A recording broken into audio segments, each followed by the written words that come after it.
अंबिकापुर से अगली खबर है, जहां एम्बुलेंस से थाने पहुंची पीड़िता और इंसाफ पाने एम्बुलेंस से थाने पीड़िता रिंकी कुमारी पहुंची, जहां 25 जून को हुए सड़क हादसे में घायल हुई रिंकी कुमारी और तेज रफ्तार कार की टक्कर से रिंकी कुमारी घायल हुई थी और इलाज का भरोसा देकर चालक मौके से फरार हुआ। एफआईआर के बावजूद अब तक कोई कार्रवाई नहीं हुई। बेहतर इलाज के लिए महिला को रायपुर रेफर किया गया। पुलिस पूरे सड़क हादसे की जांच में जुटी हुई है। तो मामला अंबिकापुर से सामने आया है, जहां पर तेज रफ्तार कार की टक्कर से घायल हुई थी रिंकी कुमारी। उस कार वाले ने बाइक को उड़ाया एकदम जोर से। उसके बाद जैसे ही कार हमारे तरफ बढ़ा, मैं उसको देख के बोली, रोक ही रही थी कि अरे भैया कैसे कर रहे हो, कैसे कर रहे हो।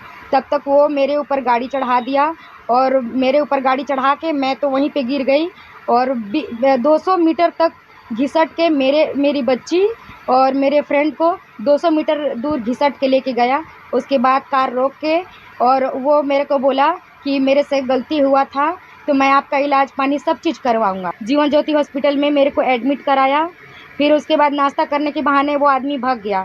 3 दिन तक हम लोग बहुत कोशिश किए उससे बात करने का, उसको कांटेक्ट करने का, लेकिन उससे कोई भी कांटेक्ट हम लोग का नहीं हो पाया। मैं एम्बुलेंस में थाना इसलिए पहुंची हूँ कि मैं एक छोटा सा फूड स्टॉल लगा के डेली कमाने खाने वाली लड़की हूँ। मेरे आगे पीछे मेरे घर परिवार कोई नहीं है और मेरा इतना नुकसान हुआ है, मैं जीवन भर के लिए अपाहिज बन गई हूँ। तो मेरा भरपाई करे, मेरा इलाज करवाए और इसके अलावा मैं कुछ भी नहीं चाहती हूँ।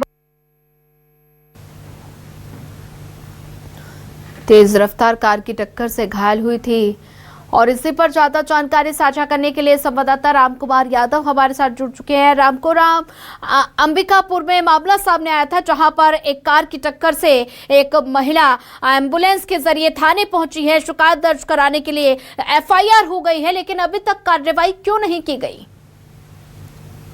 जी बता दूं आपको, ये जो घटना है 25 तारीख की घटना है, जब वो युवती अपने बच्चे का एडमिशन कराने स्कूल पहुंची थी। उस एडमिशन किसी कारणवश नहीं हो पाया क्योंकि बाद में उसे बुलाया गया था। तो वो सामने ही जो सड़क है वहां पे स्टॉल से सब्जी और फल खरीद रही थी। इसी दौरान सामने से एक अनियंत्रित कार आई, उसने पहले बाइक को टक्कर मारी और जो युवती जो पीड़िता है उसको टक्कर मार दी, जिसके साथ उसकी छोटी बच्ची भी थी। हालांकि बच्ची को ज्यादा गंभीर चोट नहीं आई है और जो दुर्घटना करने वाला जो युवक था वो उसने ही इन्हें उठा करके अस्पताल ले जाकर के एडमिट कराया, भर्ती कराया और उसने आश्वासन दिया था कि आपका जितना भी इलाज में खर्च लगेगा, जो आपकी गाड़ी वाहन जो टूटी है उसमें बनवा दूंगा, पूरा चीज खर्च मैं वहन करूंगा। लेकिन युवती के एडमिट कराने के बाद वो जो जिसने दुर्घटना को अंजाम दिया था वो वहां से गायब हो गया और युवती जो है लगातार उससे 3 दिन से खोजती रही।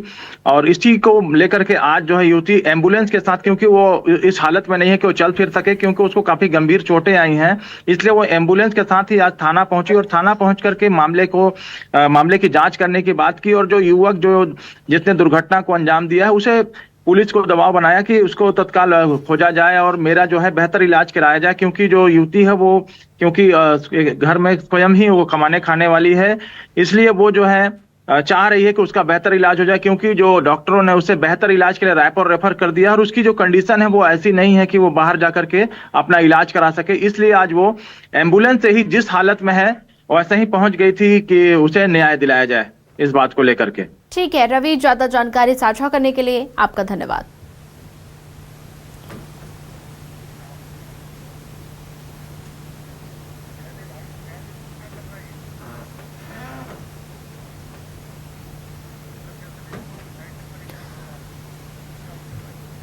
तो आरोपी चालक भरोसा देकर फरार हो गया और साथ ही महिला एम्बुलेंस से ही थाने पहुंची। एफआईआर कराने के बाद भी अब तक कोई कार्रवाई नहीं हुई है और 25 जून को कार सवार ने टक्कर मारी।